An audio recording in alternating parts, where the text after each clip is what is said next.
This is a calm and reflective journey through Mikhail Bulgakov's novel, The Master and Margarita. But to understand this book, it is not enough to follow its story. We must first understand the world in which it was written. Because this novel was shaped as much by fear and silence as by imagination. Bulgakov lived and wrote in Moscow during the 1930s. This was the height of Stalin's rule, a time when literature was not simply art, but evidence. Words could be used against their author, stories could become accusations, writers were expected to serve the state. They were required to produce optimism, clarity, and ideological certainty. Doubt was dangerous. Ambiguity was suspicious. Irony could be fatal. Bulgakov did not fit into this world. His plays were censored. His novels were rejected. His name became quietly toxic. He was allowed to exist, but not to speak. The Master and Margarita was written in this atmosphere. Not quickly, but obsessively. Bulgakov worked on it for more than 10 years. He rewrote it again and again, knowing it would not be published in his lifetime. At one point, in despair, he burned the manuscript. Later, he reconstructed it from memory. This act would become one of the novel's central symbols. The famous line that manuscripts do not burn is not a metaphor. It is a declaration of survival. Art, Bulgakov suggests, can be destroyed physically. But meaning has a way of returning. Because direct criticism of the Soviet system was impossible, Bulgakov chose satire. And because satire itself was dangerous, he chose fantasy. The supernatural became his camouflage. Absurdity became his shield. This is why the novel opens, not with realism, but with strangeness. We are introduced to Moscow, but not as an ordinary city. It is a city where truth has been bent for so long that reality itself feels unstable. And into this instability, Bulgakov introduces the devil. The opening scene takes place at Patriarch's Ponds. It is a hot afternoon. The air is heavy. Two men sit and talk. At first, nothing seems unusual. These men are Berlioz and Ivan Homeless. Berlioz is a literary official. He does not create literature. He administers it. Ivan is a poet, but not a free one. He writes what he is told to write. Their conversation is about religion. More precisely, about the non-existence of God. They speak with certainty. Not because they have examined the question deeply, but because certainty is required of them. They are interrupted by a stranger. He is polite, educated, amused. He listens more than he speaks. The stranger introduces himself as Professor Woland. From the beginning, something about him feels wrong. Not threatening, not aggressive. Simply unafraid. Woland behaves as though the rules of this world do not apply to him. He speaks openly. He asks questions no one else would dare to ask. And he knows things he should not know. Very quickly, it becomes clear that Woland is not merely a foreigner. He is not merely eccentric. He speaks of history as if he witnessed it, of death as if it were familiar, of fate as if it were routine. In another novel, Satan might arrive as a force of terror. In Bulgakov's world, he arrives as a mirror. He does not corrupt people. He reveals what is already there.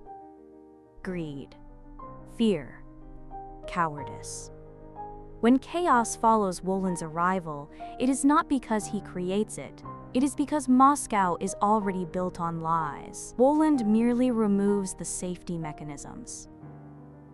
And the system collapses under its own weight. Money appears and disappears. People vanish. Officials panic. Institutions reveal their fragility. Bulgakov's humor is precise and merciless. This satire is not exaggerated. It is exact. The reactions are not theatrical. They are bureaucratic. People obey because they are trained to obey. In this world, the devil is not the greatest danger. The greatest danger is the absence of courage, the willingness to lie in order to survive. And this absence will echo throughout the entire novel. In part 1, the devil arrived in Moscow not as a roar, but as a conversation. Now the city begins to respond. And the response is revealing. Because the first thing Bulgakov shows us is not supernatural terror, but ordinary panic. People in Moscow are trained to fear mistakes. They are trained to fear being noticed. They are trained to fear saying the wrong thing to the wrong person. When reality becomes unstable, they do not ask what is true, they ask what is safe. This is one of Bulgakov's sharpest insights. In a society built on surveillance and obedience, the mind changes shape. It becomes cautious. It becomes strategic. And slowly, it becomes incapable of sincerity. So when Woland and his strange companions begin their mischief, the city does not resist. It reacts like a machine under stress. Officials try to contain the situation with paperwork. Committees are formed. Rumors are classified as illnesses. Witnesses are described as unstable. What Bulgakov satirizes is not only ideology. He satirizes the language of control, the way a system protects itself by denying the obvious. The devil does not need to invent lies. The city is already fluent in them. And then there is the theater. If Moscow is a machine, the theater is its mirror. It is where people gather to be entertained, but also to be managed. And Bulgakov chooses this place for one of his most famous scenes. Woland stages a performance. Not a performance of art, but a performance of temptation. He offers luxury. He offers money. He offers sudden transformation. And the audience reacts instantly, almost automatically. People do not hesitate. They do not question where the gifts come from. They do not wonder why reality has suddenly become generous. They simply reach out. This is not because they are uniquely corrupt. It is because they are hungry. In Bulgakov's Moscow, scarcity is normal. Small privileges feel like miracles. And miracles, in a controlled society, are rarely innocent. The theater scene is funny, but the laughter has teeth. Bulgakov is pointing at something universal. When people are denied dignity, they become vulnerable to spectacle. They become easy to manipulate through desire, and yet this is not only a political critique, it is also a metaphysical one. Woland is not merely punishing greed. He is revealing what happens when a society forgets the difference between appearance and truth. In this novel, appearances are unstable, money becomes paper, clothes disappear, status evaporates. People who believe they are protected discover how thin their protection really is. As this chaos spreads, one character is pushed into the center of it, Ivan homeless. At the beginning, Ivan is confident. He has the confidence of someone who has been told what to think. But when Woland appears, Ivan experiences something ideology cannot handle. He experiences mystery that refuses to be explained. He tries to respond like a good citizen. He runs.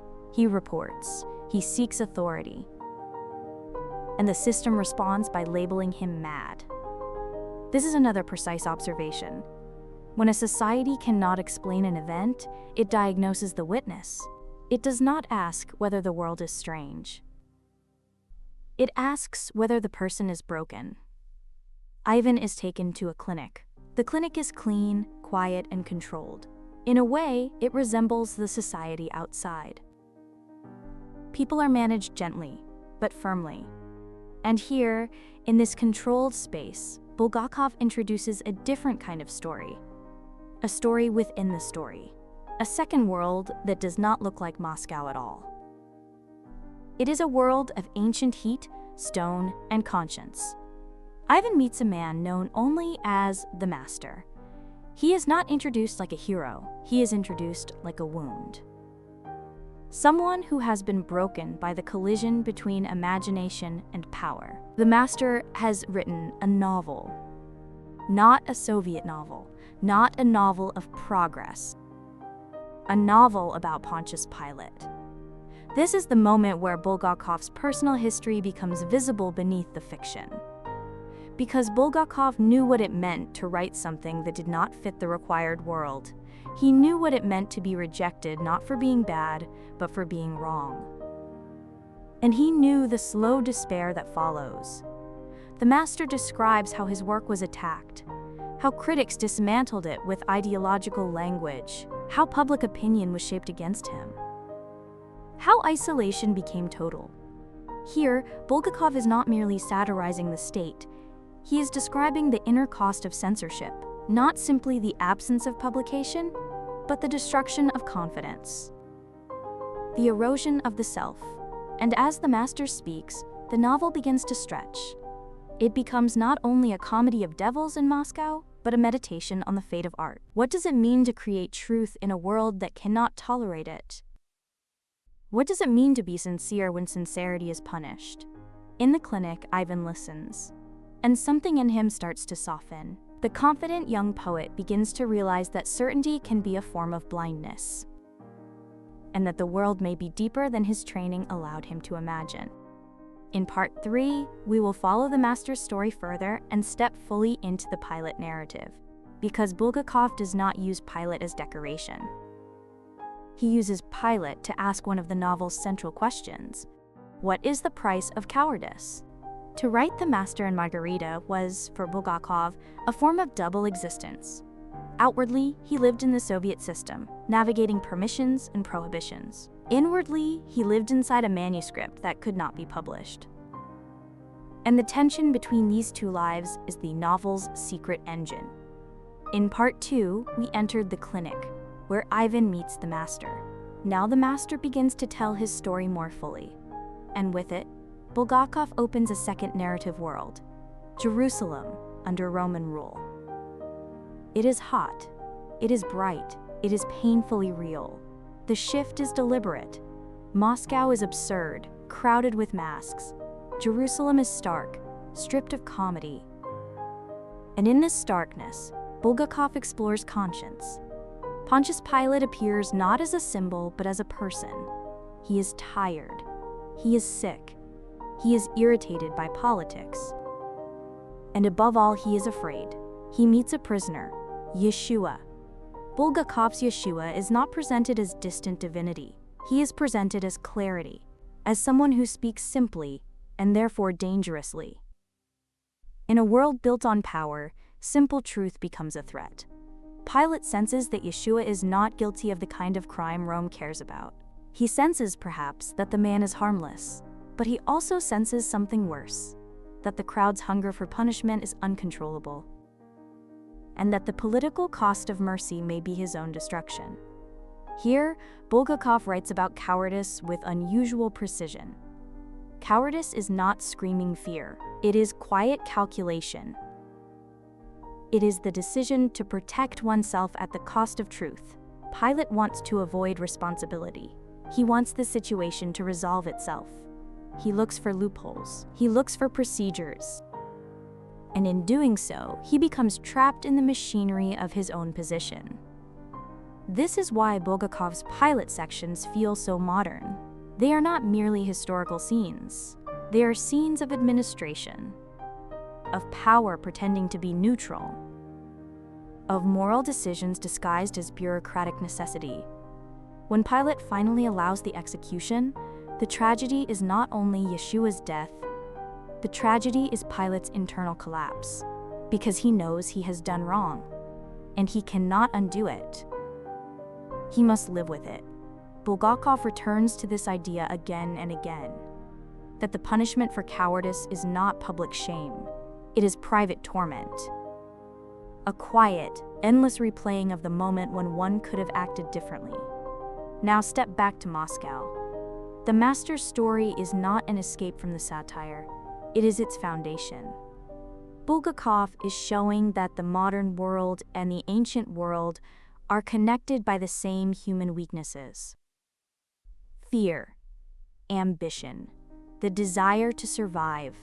And at the center of the modern world, we begin to feel the absence of someone essential: Margarita. We have not fully met her yet, but the novel is already shaped by her. Because Bulgakov wrote this book with love at its core. Not love as romance, but love as loyalty under pressure.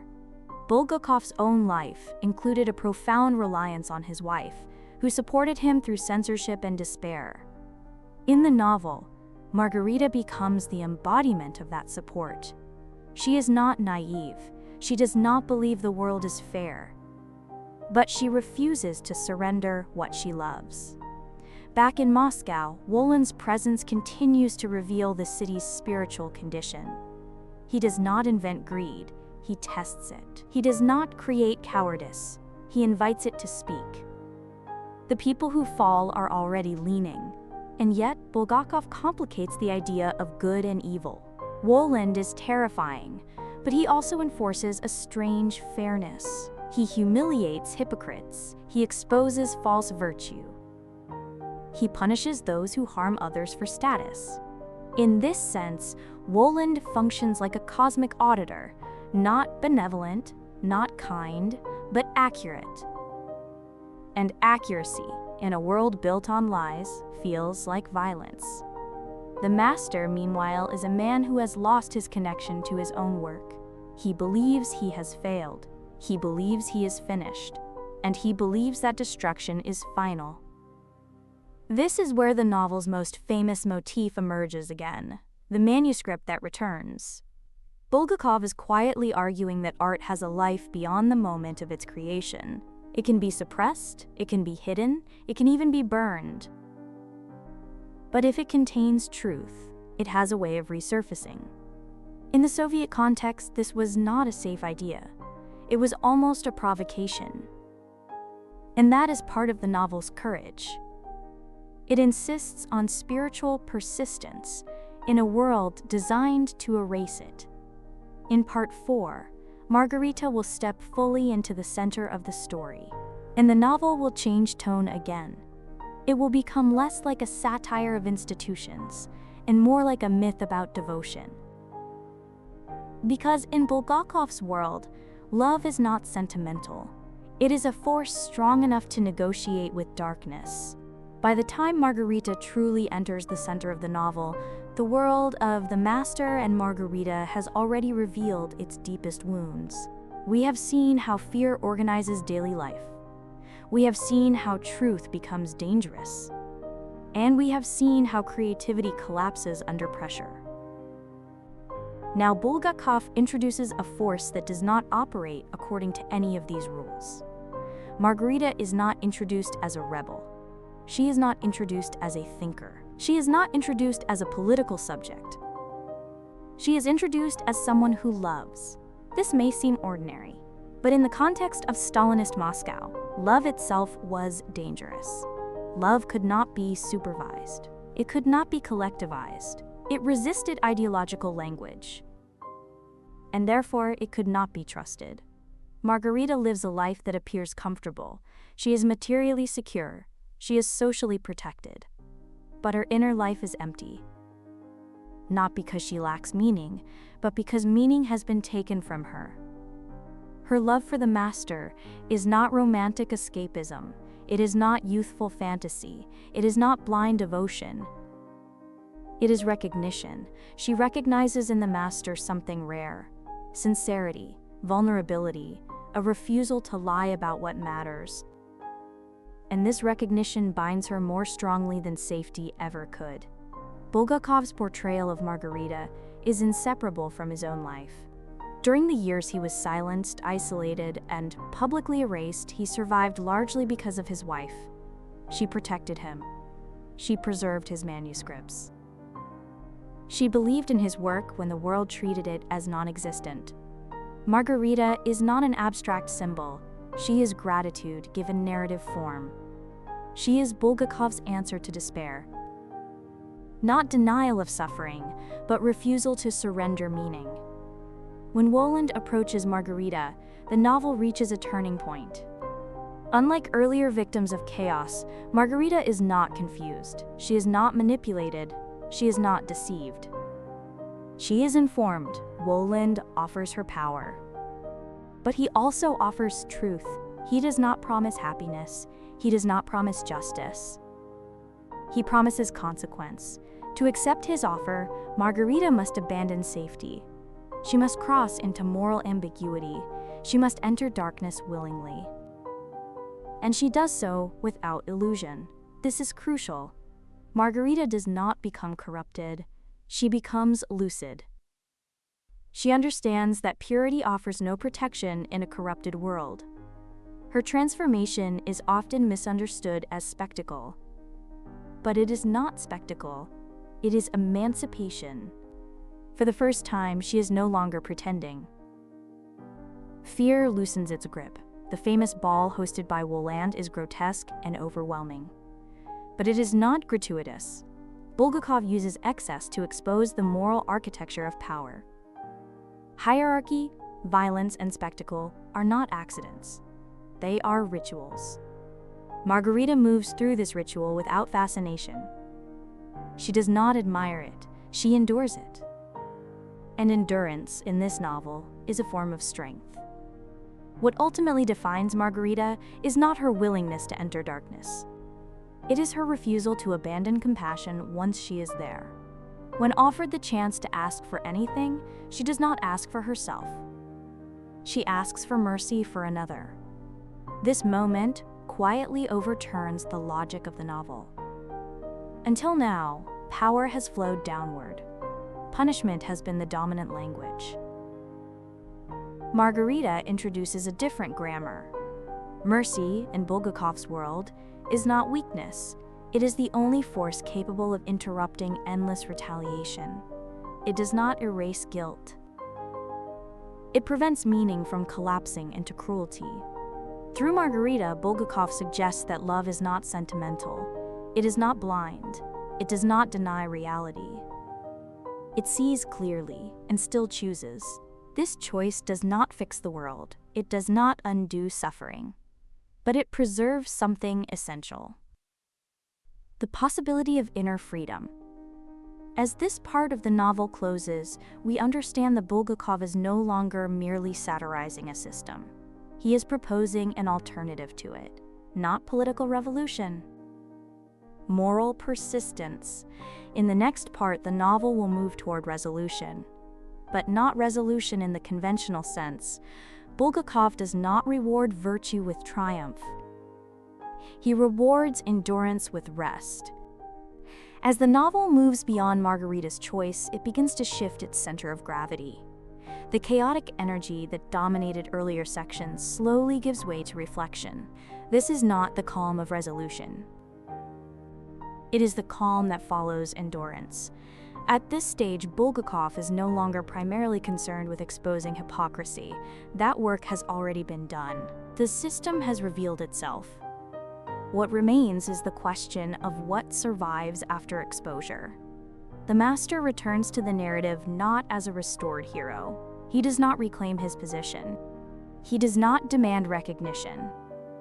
Instead, he appears subdued, inward, and cautious. This is one of Bulgakov's most honest gestures. He refuses the fantasy that suffering automatically produces strength. The master has been damaged. And that damage does not disappear simply because the world has been unmasked. In Stalinist Russia, survival itself required adaptation. People learned to speak carefully. They learned to hide their true thoughts. They learned to live partially. The master embodies the psychological cost of this adaptation. He has internalized rejection. He no longer believes in the value of his own work. He speaks of his novel not with pride, but with exhaustion. For Bulgakov, this was not theoretical. He had watched his own plays banned. He had read reviews that attacked him not for artistic failure, but for moral deviation. He knew how external judgment slowly becomes internal silence. The master is not broken by force, he is broken by repetition. And yet, Bulgakov refuses to reduce him to a victim. The master has not lost his conscience. He has lost his belief that conscience has a place in the world. This distinction matters, because The Master and Margarita is not a story about innocence. It is a story about disillusionment, about what happens when ideals survive, but hope does not. The master still knows what is true. He simply doubts that truth is survivable. Wolin's role becomes clearer here. He does not restore faith. He does not heal wounds. He closes accounts. He ensures that imbalance does not remain invisible. This is why Wolin's judgments feel strange. They are not aligned with human ideas of justice. They are precise, but not compassionate. And yet, they are not arbitrary. Those who exploited fear for advantage are exposed. Those who used ideology as cover for cruelty are humiliated.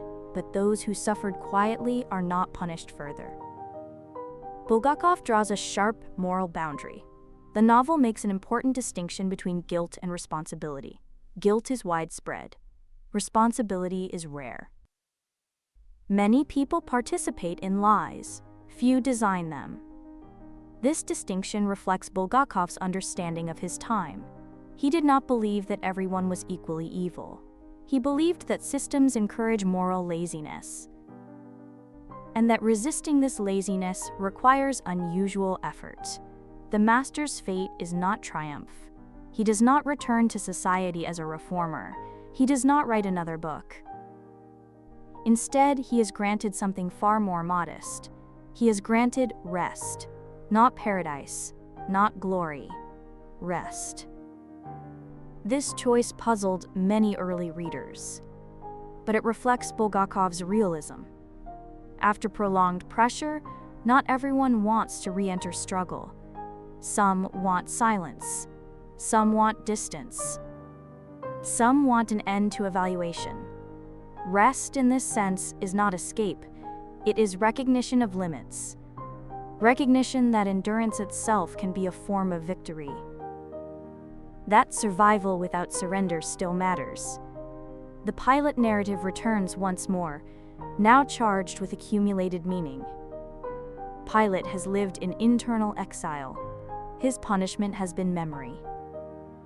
The endless repetition of the moment when he chose safety over truth.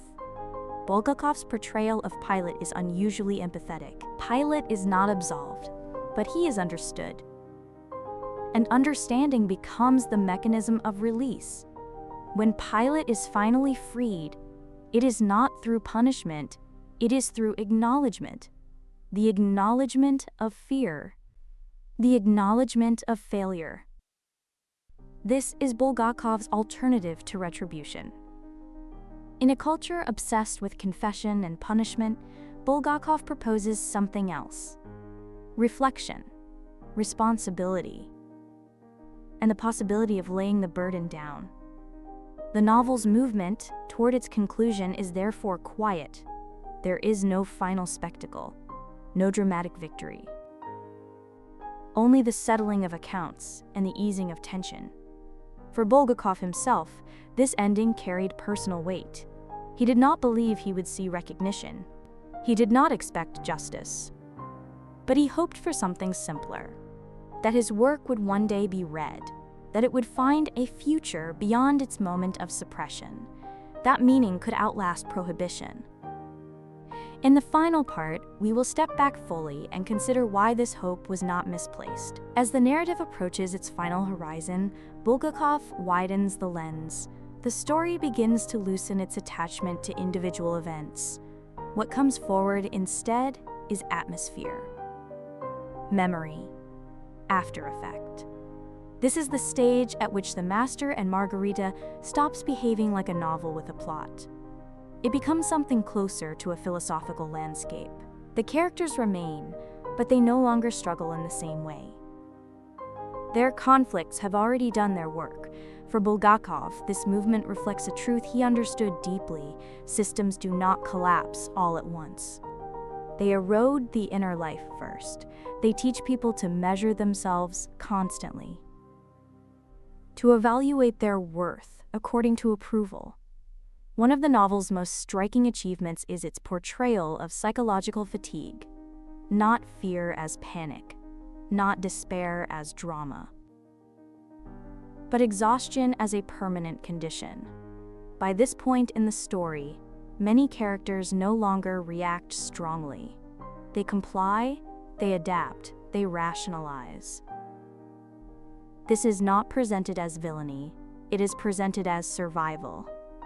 Bulgakov had watched this transformation happen in real time. Friends disappeared. Colleagues learned silence. Writers learned to revise themselves before anyone else could. The novel records this atmosphere with unsettling accuracy. This is why humor remains essential until the very end. Not laughter as escape, laughter as resistance. To laugh at power is to interrupt its claim to inevitability. Wolin's presence continues to destabilize certainty. He does not destroy Moscow, he reveals it. He does not overthrow institutions. He exposes their emptiness, and once exposed, those institutions collapse on their own, because they were never held together by truth, only by fear and repetition. This is one of Bulgakov's most subtle arguments. Evil, in this novel, is not monstrous. It is procedural. It follows rules. It hides behind language. And because of this, it believes itself innocent. Woland does not claim innocence. This is what makes him dangerous and honest. He understands consequence. He understands limits. Yet Bulgakov does not allow Woland to become a moral center. The novel does not replace one authority with another. Instead, it disperses authority entirely. Meaning becomes personal. This is where Ivan Homeless returns in importance. The young poet, who began the novel with certainty, now carries doubt. But it is a productive doubt. It opens rather than closes. Ivan no longer speaks with slogans. He listens, he remembers. He questions his own past convictions. This quiet transformation may be the novel's most realistic form of hope. Bulgakov does not suggest that society can be fixed quickly. He suggests that individuals can become less dangerous, less eager to judge, less willing to repeat lies. And this, for him, is meaningful progress. The master, meanwhile, has stopped fighting his fate, not because he accepts injustice, but because he no longer defines himself by it. This distinction is essential. To stop fighting is not the same as surrender. Sometimes it is the refusal to let oppression determine one's inner life. Sometimes it is the last remaining freedom. For Bulgakov, this idea was hard-won. He had appealed directly to Stalin for permission to work. He had accepted compromise in order to survive. And he carried the weight of those decisions. The novel does not absolve him, it does not condemn him. It records the complexity of living under pressure. The impossibility of purity. This is why the book resists simple moral categories. No one is fully innocent. No one is entirely lost. The line between courage and fear runs through every character. As the supernatural elements begin to recede, what remains is tone. A sense that something has been measured, that accounts have been quietly settled. Not publicly, internally. The Master and Margarita does not conclude by restoring order. It concludes by acknowledging damage, and by asking what kind of life is still possible afterward. This question extends beyond the novel. It reaches forward to every reader who has lived under constraint, who has felt the pressure to conform, who has wondered whether silence was safer than truth. Bulgakov offers no instruction. He offers recognition. And recognition in a censored world is already an act of resistance. In the final part, we will step back fully and consider what it means that this novel survived at all. To understand why the Master and Margarita endured, we must step away from its characters and return to its circumstances. This novel survived not because it was protected. It survived because it was hidden, remembered, and patiently carried forward. Its history is inseparable from its meaning. Bulgakov died in 1940. At the time of his death, the Master and Margarita existed only as manuscripts and fragments. It had never been published. It had never been publicly read. And yet, it was already complete in intention. For decades, the novel lived in private spaces, in drawers, in memories, in whispered conversations. This mode of survival shaped its legend.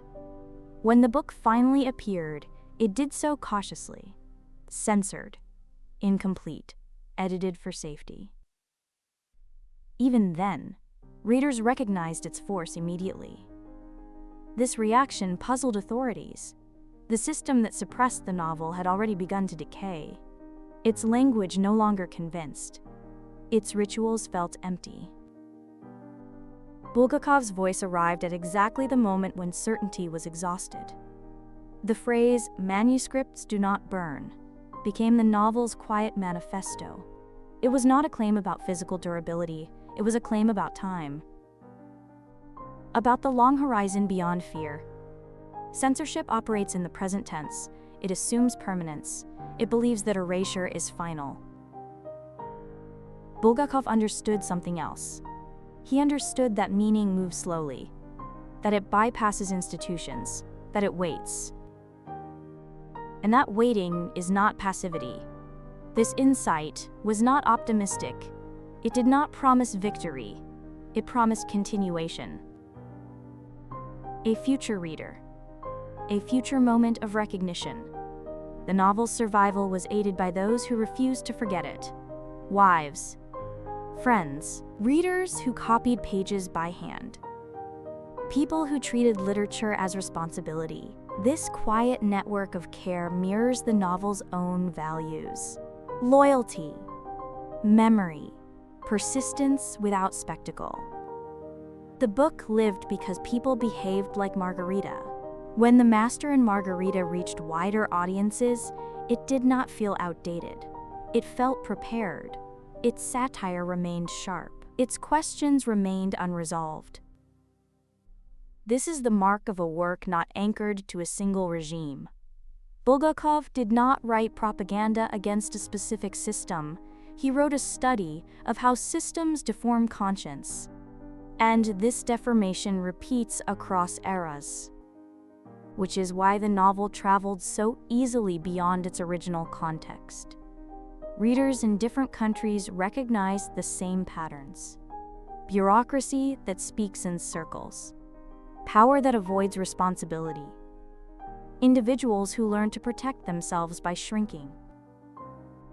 The costumes changed, the mechanisms did not. The supernatural elements helped the novel cross borders. Fantasy bypasses literal interpretation. It enters through intuition. It speaks where realism is blocked. This made Bulgakov's critique both safer and more dangerous. Safer because it could not be easily prosecuted. More dangerous because it could not be easily dismissed. Readers did not need to agree with it. They only needed to recognize it. The novel's humor played a crucial role here. Laughter opens space. It loosens rigid interpretations. It allows difficult ideas to pass without resistance. Bulgakov used laughter as camouflage for seriousness. Over time, The Master and Margarita accumulated layers. It became a political novel, a philosophical novel, a love story, a theological puzzle. None of these labels are sufficient alone. This multiplicity protects the book. Works that insist on one meaning become obsolete. Works that allow interpretation remain alive. Bulgakov understood this intuitively. The delayed publication also shaped the novel's tone. It was never written for immediate approval. It was written for an unknown future. This distance gave Bulgakov unusual freedom. He did not need to persuade. He did not need to conform. He could afford ambiguity. And ambiguity became one of the novel's greatest strengths. It trusts the reader. Trust is rare in censored literature. It assumes intelligence. It assumes patience. It assumes moral seriousness. The Master and Margarita offers all three. This trust explains why the book continues to attract readers who feel constrained. Not only politically, existentially, professionally, emotionally. Anyone who has felt pressure to distort themselves can find recognition here. The novel does not promise escape, it promises companionship. The sense that one is not alone in noticing absurdity, or in resisting it quietly. In this sense, the book's survival is not accidental. It survived because it was built for survival, because its values align with patience rather than conquest, with endurance rather than victory. As we move into the final part, the question is no longer why the novel survived. The question is why it continues to matter, what it asks of us now. In a different time, under different pressures. To ask why the Master and Margarita still matters is to ask what kind of pressure shapes our own lives. The world that produced this novel has vanished. The mechanisms that shaped it have not. Power still prefers obedience. Systems still reward conformity. Bulgakov did not write a warning tied to a single era. He wrote a study of how people behave when truth becomes inconvenient, when safety depends on silence, when adaptation is praised as maturity. One of the novel's most unsettling insights is how easily cruelty becomes invisible, not through violence, but through normalization, through repetition, through language that dulls responsibility. This is why Bulgakov focused so closely on speech. In The Master and Margarita, people rarely lie outright. They speak indirectly, they use formulas, they hide behind procedure. And this distance allows them to harm without feeling guilty.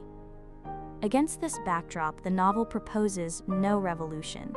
It proposes attention, the willingness to notice what is happening, and to resist participation in obvious falsehoods. This resistance is small, often private, sometimes invisible. But Bulgakov insists that it matters.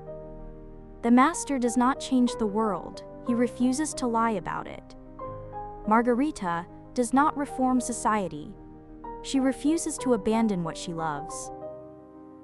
These gestures are not dramatic, they are durable.